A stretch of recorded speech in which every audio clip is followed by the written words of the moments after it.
આપણે સાંજે જાય છે ને મારી બેન ને જીજાજી ને બધાય, તો આપણે આઈસ્ક્રીમ ખાવા ઊભા રહીએ ને તો પૈસા તમે દેજો.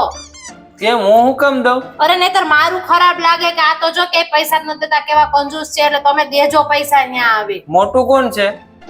મોટા તો ઈ ભલે ને હોય, પણ દર વખતે એને જ દેવાના, ક્યાંક આપણે સારું લગાડવાનું હોય ને ક્યાંક આપણે દેવાના હોય ને પૈસા આવે. કેમ હું કેમ દઉં? પણ અરે આપણું સારું લાગે, તમે સારા લાગો એટલે પૈસા દેવાનું કહું છું. મારે એવું પૈસા દઈને ક્યાંય સારું થવાનું નથી, બરાબર? એમને પૈસા દીધા વગર જ્યાં સારું થવાતું હોય ને ત્યાં બરાબર છે, બાકી મારે એવું કઈ પૈસા દઈને સારું થવું નથી. તને શું ખબર પડે મોંઘવારીમાં છે ને એવા પૈસા દીધા કરીએ ને તો એમને બાવા થઈ જાવ. તો તમે પૈસા નહીં જો એમ? હું નહીં દઉં.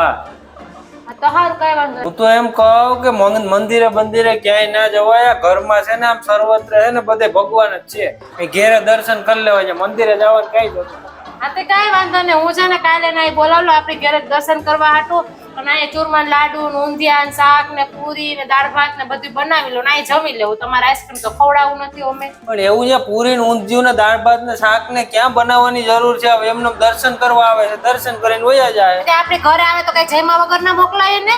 પણ ઘરે દર્શન કરવા આવે છે ને તો ભલે ને મારે તો જમાડીને મોકલવાના છે, મારે જમાડીને મોકલવા છે, એટલે જમીને જ મોકલ. તમારે આઈસ્ક્રીમ ખવડાવવાનું, હું જમાડવાની છું બસ. તમને આઈસ્ક્રીમ ખવડાવવું મોંઘું પડે છે, મોંઘવારી નડે છે. અરે પણ તું સમજ તો ખરી, હવે આ મોંઘવારીમાં એવા આઈસ્ક્રીમ ના ને એવા ખોટા ખર્ચા ના કરવાના હોય. હવે તો એટલે તો જમાડું છું, ખર્ચા નથી કરવા તમારે આઈસ્ક્રીમ ના ખોટા. એટલે તો અરે હું ખવડાવી દે ભાઈ, 5 રૂપિયા વાળું ગુલ્ફી ખવડાવી દે. હવે 5 રૂપિયા વાળી કઈ ખવડાવતા ને હું જમાડ લાવ છે. મારે તમારા ઉપર કઈ રહેવું જ નથી હવે.